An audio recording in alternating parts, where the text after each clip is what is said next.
శ్రీ గురుభ్యో నమః. ధనుస్సు రాశి 2024 మార్చి నెల 1వ తేదీ శుక్రవారంతో ప్రారంభమై 10వ తేదీ ఆదివారంతో అంతమయ్యేటువంటి తొలి 10 రోజుల్లో ధనుస్సు రాశిలో జన్మించిన జాతకులకి ఫలితాలు, సూచనలు, సలహాల్లో క్లుప్తంగా 5 పాయింట్లు తెలియజేయబోతున్నాను. ఇక మొదటి పాయింట్కి వస్తే 1వ తేదీ ఉదయం నుంచి 2వ తేదీ ఉదయం 8:17 వరకు ఉన్న సమయం అంతా కూడా ఇది డబ్బు ఏదో ప్రకారంగా ఖర్చు పెట్టాలా. సరే, 1వ తేదీ 2వ తేదీ మొదటి వారంలో డబ్బు ఖర్చు అవుతుంటుంది. మరి అన్ని ఇంటికి కావాల్సిన తెచ్చుకోవాలా, అద్దె తెచ్చుకోవాలా, ఇక బిల్స్ ఉంటాయి కనుక అన్ని బిల్స్ దీనికి దానికి ఎంత సెటప్ చేసుకోవాలా. కానీ ఇది కాకుండా అనవసరంగా ఏదైనా కొనుగోలు చేద్దామనో లేక ఏదో రకంగా కొంత డబ్బుని ఒక ముఖ్య దానికోసంగా వినియోగించి ఆ వినియోగించిన ఏదైతే ఉంటుందో అది ఆ రోజు అయిపోవాలా అనేటువంటి నిర్ణయంతో ఉంటారు. దానివల్ల కొంత డబ్బు ఖర్చు కావటమే కాకుండా సమయం కూడా వృధా అవుతుంది. ముఖ్యంగా జూద క్రీడలకు వెళ్ళేవారు మాత్రం చాలా జాగ్రత్తగా ఉండాలి. అది చెంపదెబ్బ కొట్టే విధంగా ఉంటుంది. అలాగే షేర్ మార్కెట్కి కూడా చాలా దూరంగా ఉండటానికి ప్రయత్నం చేయండి. దూకుడు మాత్రం ప్రదర్శించకూడదు. చేతిలో ఉన్న డబ్బు పోవటం లేక మీ సమయం వృధా కావటం, ఒక్కోసారి అప్పు చేసేలా ఇబ్బంది పడటం, లేదా ఎవరైనా ఒక డబ్బు ఇచ్చి పలానా చోట ఇవ్వండి అని చెబితే అది జాగ్రత్తగా అది క్యారీ ఆన్ చేయాలా. లేదా మధ్యలో ఏదైనా చిన్నపాటి లోపం వచ్చినా దానికి రెస్పాన్సిబిలిటీ మీదవుతుంది కనుక ఏదైనా దగ్గర డబ్బు పెట్టుకొని బ్యాంక్ దగ్గర వెళ్తున్నా కూడా ఒక్కోసారి చోరీలు జరుగుతుంటాయి కనుక take care in all aspects. ఇక 2వ పాయింట్కి వచ్చేసి 2వ తేదీ ఉదయం 8:17 నుంచి 4వ తేదీ సాయంత్రం 4:21 వరకు ఇది మహదానందంగా ఉంటుంది. ఏదో తెలిసిన ఆనందమా తెలియని ఆనందం అంటే ఇది తెలిసిన ఆనందము, తెలిసిన ఆనందము, తెలియని ఆనందము, ఇది సర్వానందం. మీ అంతటా మీరే ఆనందపడుతుంటారు. చుట్టూరు సమస్యలు ఉంటాయి కానీ ఆ సమస్యల మీద దృష్టి ఉంచరు. అది ఎప్పుడు ఉండే సమస్యలు, ఆ సమస్య ఏదో ప్రకారం పరిష్కారం అయిపోతున్నటువంటి ఒక ప్రగాఢ విశ్వాసంతో ఉంటారు. కనుక మీకు మీ ఆనందమే ముఖ్యంగా ఉంటుంది. మానసిక ఆనందం కావచ్చు, శారీరక ఆనందం కావచ్చు, చాలా ముఖ్యమైన వ్యక్తులతో మీ షేర్ చేసుకున్నాం కావచ్చు, లేదా మీకు ఇష్టమైన వ్యక్తి వచ్చిన కారణంగా ఆ వ్యక్తితో టైం పాస్ చేయటం కావచ్చు, ఏదైనా మీ ఆనందానికి అవధులు లేకుండా ఉంటాయి. కొన్ని ముఖ్య కార్యక్రమాలు అయిన కారణంగా కూడా ఈ సంతోషం ద్విగుణీకృతమయ్యేటువంటి అవకాశాలే అధికంగా ఉన్నాయి.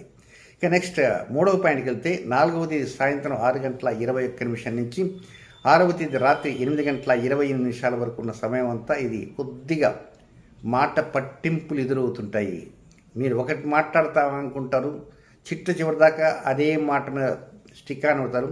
చిట్ట చివరిలో రంగం దగ్గరికి పోయేటప్పటికి ఆ మాట ఎటుపోతుందో ఆ మాట ఒకటి కాదు 2 సార్లు 100 సార్లు ఆ చిన్న మాటైనా అది బట్టి కొట్టి ఆ మాట చెప్పాలనుకొని ఆ మాట కాకుండా ఇంకో మాట చెప్తారు. దానివలన మొదటికే మోసం వచ్చేటువంటి అవకాశాలు వస్తాయి. అంటే ఎందుకంటే కొంచెం టెన్షన్ వలన ఒక మాట మాట్లాడడం ఇంకో మాట మాట్లాడు. టెన్షన్ వలన ఒక్కోసారి ఒక మాటతో విషయాన్ని చెప్పదలుచుకున్న వారు ఇంకా 4 మాటలు అదనంగా చెప్పిన కారణంగా ఎదుటివారికి మీ మీద కొంచెం కోపం వచ్చి 2 మాటలు అనేటికి ఆ తర్వాత మీరు కామ్గా ఉంటారు, మీరు కూడా మాట్లాడతారు.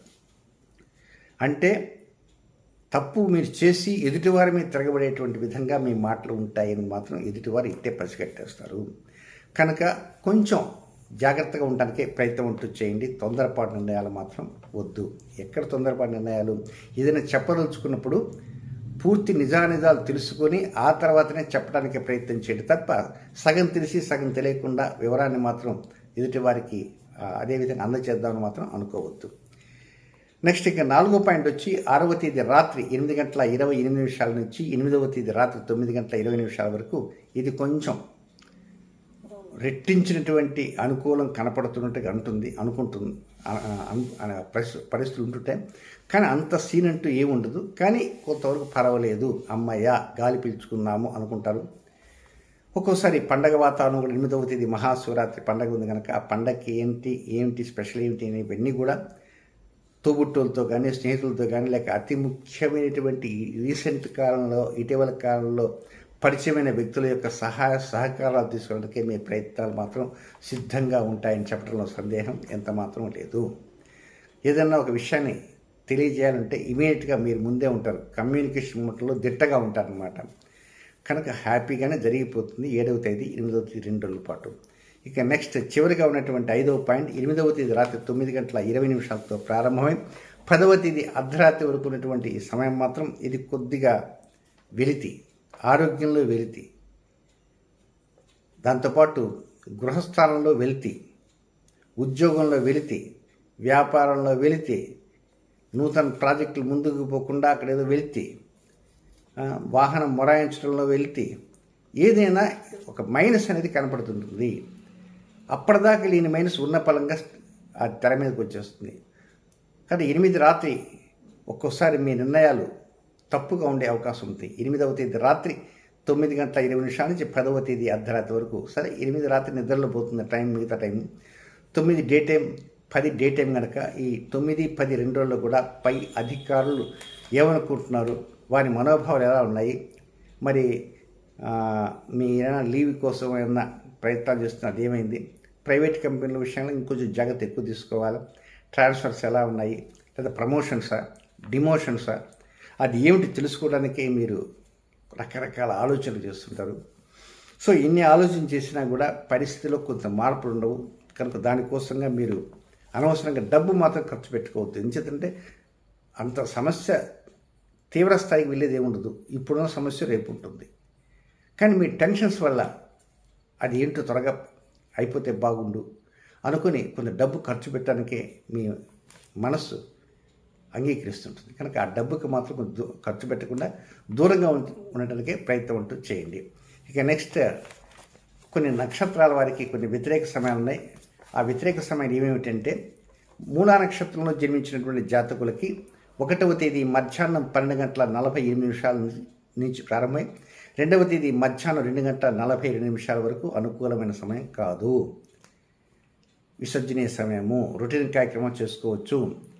ఇక పూర్వాషాఢ నక్షత్ర జాతకులకి అంటే 2వ తేదీ మధ్యాహ్నం 2:42 నుంచి 3వ తేదీ మధ్యాహ్నం 3:55 వరకు వారికి కూడా అనుకూలమైన సమయం కాదు, అది విసర్జనీయ సమయము.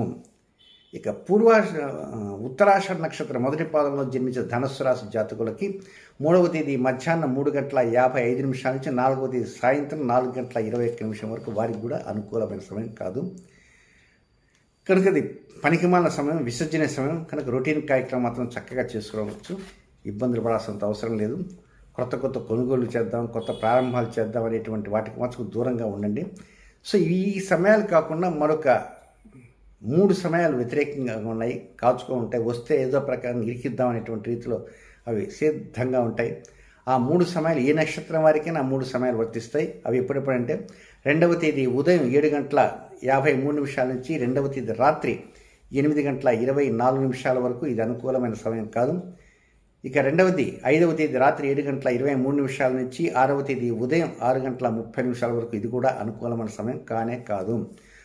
ఇక 3వ సమయం 8వ తేదీ రాత్రి 9:57 నుంచి 9వ తేదీ ఉదయం 8:09 వరకు ఇది కూడా అనుకూల సమయం కాదు. రొటీన్ కార్యక్రమం మాత్రం చక్కగా చేసుకోవచ్చు, ఇబ్బంది అంటూ ఏమీ లేదు. కానీ అయితే ఈ సమయాల్లో, వ్యతిరేక సమయాల్లో కొంతమంది ఏదైనా మిమ్మల్ని ఒత్తిడి చేసేటువంటి అవకాశం ఉంది. ఆ పని వదిలిపెట్టేదో, తక్షణం అయిపోతుందో, గోల వగదిగిపోతుంది అని ఏదో ప్రకారంగా కొంతమంది ప్రెషర్ తెచ్చే అవకాశం వస్తాయి. మీరు కనుక దాన్ని కనుక ప్రారంభం చేశారనుకో, అది ఎక్కడ వేసిన గొంగలు అక్కడే ఉంటుంది. దానివల్ల కొంత మూల్యం కూడా చెల్లించుకోవాల్సి వస్తుంది. కనుక ఈ సమయాలు కాకుండా మిగిలిన సమయాలకే ప్రాధాన్యత ఇవ్వండి. సో ఏది ఏమైనప్పటికీ కూడా వీలైనంత వరకు మీరు గమనించవలసింది ఏమిటంటే చిట్ట చివరి 9, 10 ఈ 2 రోజుల్లో కూడా పై అధికారులతోనూ సహ ఉద్యోగులతోనూ జాగ్రత్తగా ఉంటూ ఏదైనా చిన్నపాటి అనారోగ్యం కనుక వస్తే తక్షణమే వైద్య సేవలకి ప్రయత్నం చేయాలి. శుభం.